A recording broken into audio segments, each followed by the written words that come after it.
So tell me how you got started with your heart plan project. Is that what it's called? I call it Heart Plan Vision. Heart plan vision. Yeah, and Okay. on my webpage, on my homepage, it's an acronym, so I have all these cool words that each letter means. Well, back when I was in my early 30s, uh, I just did this really deep dive of what is what am I here for? What am I here for? And I had been performing in community. I was a dancer. I danced and performed in community shows till I was about 45 or so. And but I wasn't choosing it as my source of income. So I was just doing admin work and things like that. But in my early 30s, it was like, well, the dance is nice, but it's it's not enough for what I need to contribute to the world, you know. It's not going to reach the people that I need to reach. Uh, so I did this kind of invocation and prayer, and all of a sudden, I just can still see myself in my little Fairfax cottage. All these ideas started to come out of me, and I had like scrap paper, and I was writing notes, and every sheet was a different idea, and I was throwing them on the floor. There were hundreds of pages. And so I started to put them together, and it became this thing of heart plan vision. And then I don't know, do you ever know Barbara Marx Hubbard? Oh, I think so, but I can't remember what they did now. She's an elder, and Hands of Light? no, no, no, that's Barbara Brennan, I think. No, she was a futurist. And um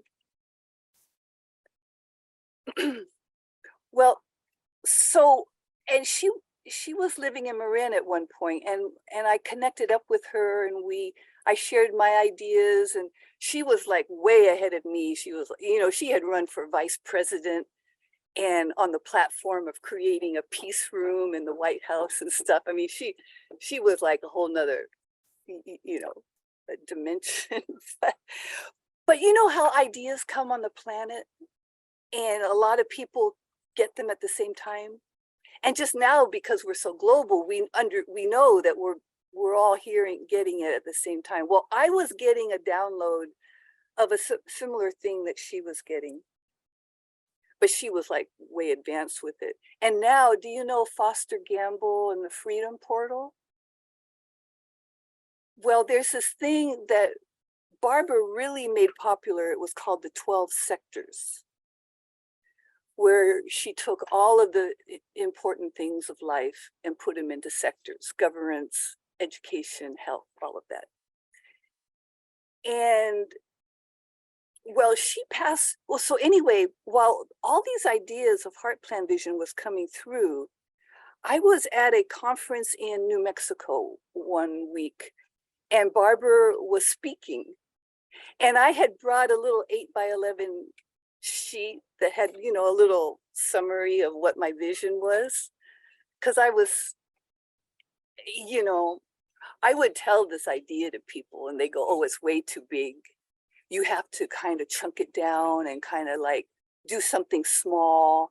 And it was like, no, I'm a visionary. I don't do, that's not what I'm about. So anyway, I can remember right now, we're in this like the book library room where people have their books and flyers. And I'm standing at the table where my flyer is, and Barbara walks up. And even though we knew each other, I was kind of shy, so I didn't say anything to her. But I got this download that said, Heart Plan Vision will not come forward until Barbara passes away. And it was like, can you imagine getting information like that you were going to like, your coming forward in the world was contingent on someone else dying? It was really strange. And I thought, well, I'm screwed because I want Barbara to live to be 200 years old. So, but anyway, while I was at the plaza, Barbara passed away. She was like in her 80s or something, and she got this really short infection in her knee. She went into the hospital to get it taken care of, and she just died. And she was like robustly healthy and still doing online workshops. And so then it was like, oh my God, it's time to bring Heart Plan Vision forward. I can't, there's no other excuse now. Mm-hmm. Because I had gotten an intuitive message a long time ago. Mm-hmm. So I decided, okay, I'm going to start with my book. Because the vision was too big, the book is like your business card, and it gets you out there and it gets you interviews and things. So I start kind of scoping out, getting more serious about that. And then the lockdown happens. Well, that's a good time to write a book. Yeah. So, but anyway, what happened, fast forward, I was watching all these videos, and I thought, well, let me just put on since I have my website and my blog, let me just record what I'm listening to and the notes I'm taking. Well, fast forward, what is it now? 2-3 years later, I have 248 individual topic pages on just the main big picture topics of what's been happening. And then they're broken down into 3 portals. And then middle of last year, I got a coach for about 2 months. And together we got me to start my newsletter. Because I had the website and the blog, but it wasn't anchoring with people at all, So now the newsletter is my transition from just having the information and then putting it into a weekly newsletter. But what happened, the most exciting thing that happened a couple of months ago was, and actually I committed to, I call it, I got so excited, my mind went blank. You Wow. committed to, with the newsletter, you committed to. That's so funny. It's hiding from me. God, am I going to have to look online? And that's funny. What was that about? See, sometimes I think I'm just so kind of like, oh my God, what happens when this really takes off and I'm really going to be visible? It's like, because I'm so used to like hiding in the shadows, And so I think what happened is I just blanked out. Okay, it's called the New 1% Movement. Oh my God, Oh yeah, I saw that. So tell me a little bit more what that's about. And actually, when I went on my website, I have been working on this for a couple of years already. But a couple of months ago, it's all about the critical mass, okay? You must have heard, they've been talking about it for eons. To flip into the Great Awakening, to New Earth, we need this critical mass. And then all these people do different math percentages. How many people does it take to create critical mass? And we've got the 100th monkey, and we've got Rupert Sheldrake and his morphic field, and all of these things. Well, I decided do you know Stephen Greer at all? The Disclosure Project and the ETs and all of that? He's fantastic. Well, he did, because he's doing this new film that's going to be out in the spring called The Lost Century. And he's uncovering all of these free energy technologies. He's going to do a history of all the scientists that have been assassinated when they try to bring. I was going to say, he better be careful what he uncovers about free energy, because usually they kill people who try to publish free energy. Yes. Well, he has an amazing story on that. They did try to kill him. But So anyway, in one of his videos, he talked in a really convincing way about research showing that 1% is what you need for a really solid tipping point. 1%. I was thinking 10% or something. One, yeah, and there's different theories. So, and we're really not going to know until we until we look back on it all. But I decided, let me do the 1%, because also, you know how they do the elite, the 1% are the bad guys, and you know they're controlling us. And so I did, we're the new 1%. You know, do a different slant on it. And that's 80 million people. It's all it takes, 80 million to tip into the do you know the morphic field concept? Tell me about it. Rupert Sheldrake, it's a fascinating thing. I'll try to be really quick, but it's like the 100th monkey. Do you know that?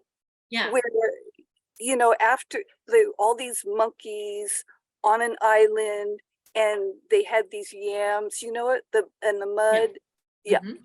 And then and when they reached 100, then the monkeys on the other islands started washing their yams without having any being taught physically. Mm-hmm. So that's called like the tipping point.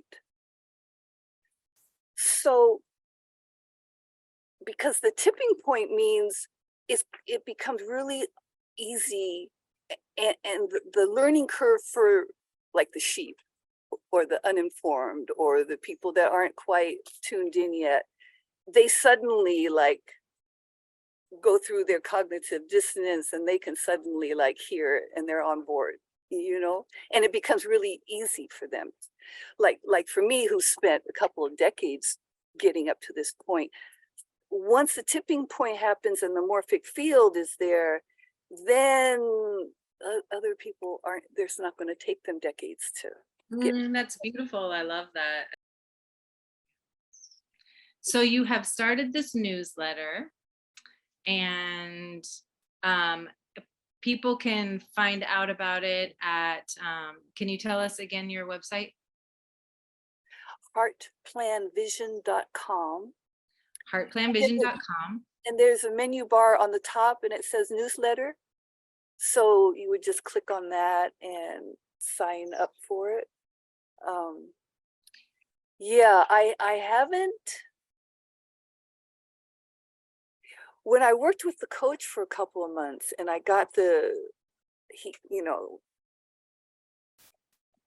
I got through all my tech challenges to actually get it created. And then I got 10 people, and now I'm at 19. Now it's more, I'm less focused on getting subscribers and developing the content in a way that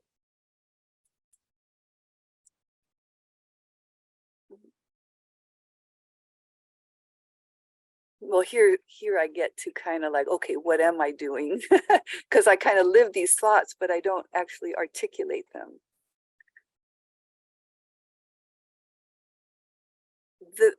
The feeling I have is the newsletter is not just a newsletter with the latest news of the week. It is holistic in that it's developmentally helping people on micro to macro levels, and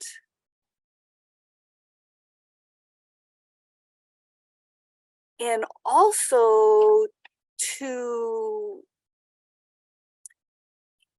in as many issues as possible, to weave in this concept of the critical mass and the tipping point, and how we are contributing to that. One thing that this man Stephen Greer said, where he was the one talking about the research shows 1% is what's really needed. He also said in that little blurb of, but you know, it also depends on the level of consciousness of the people. So to me, that tells me the higher level of consciousness, the less people it's going to take. So I am learning with the newsletter to also weave in kind of getting people comfortable with this, how important their contribution is to this tipping point, which is the new paradigm, global awakening, new earth, and that how they best contribute to that is this holistic raising of their own consciousness, so I'm just kind of, each issue I play with that overriding intention. And so not only bringing forth the most critical news and issues to be working on right now that are time sensitive, but then also weave it into, well, lots of hope by actually showing the actual movements that are already underway, the little pods of groups that are just doing incredible stuff. So reaffirming that there are many of us, we're not alone, and the creativity and the diversity of things that are happening, and that just find where you want to plug in, and then also, yeah,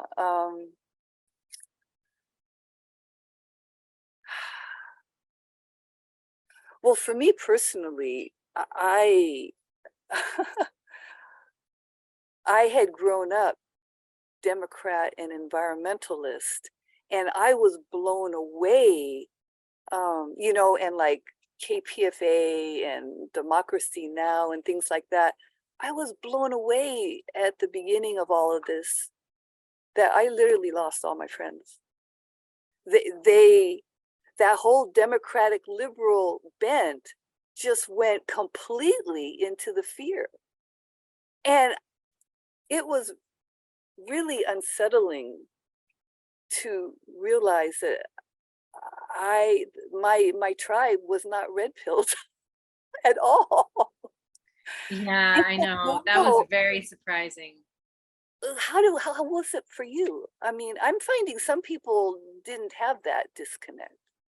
Well, I think that we were living at the same place at that time, and so I feel like where we were living, most of us were on the same page, but there were a few people who were being more strict or fearful. But then the greater neighborhood was quite neurotic, to say it nicely.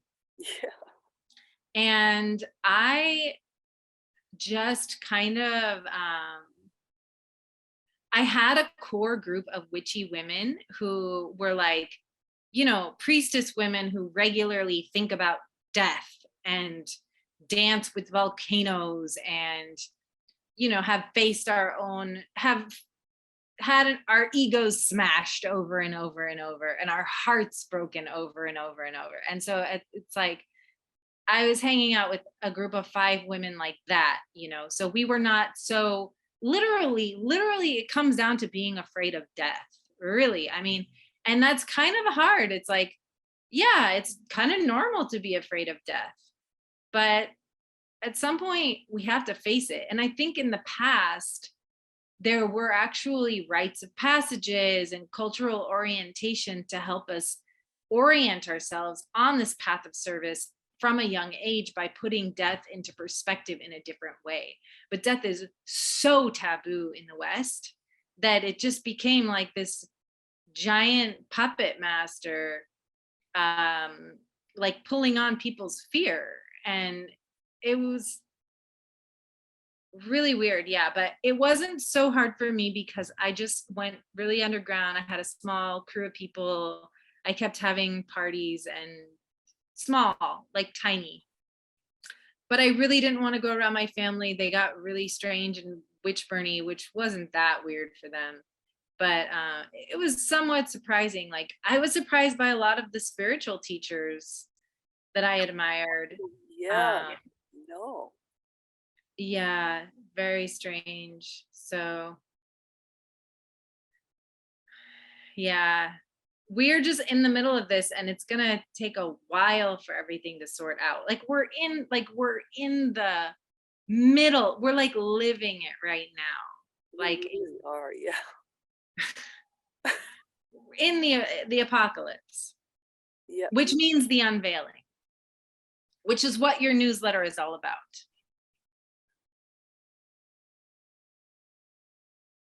I think that's a good place to stop the video for now. So thank you for joining me. Thank you for your time. And I Yeah. am going to go sign up for your newsletter and make sure that I open it also and see what you have going on there. So I'm Awesome. going to stop the video. Okay. All right. Great to connect.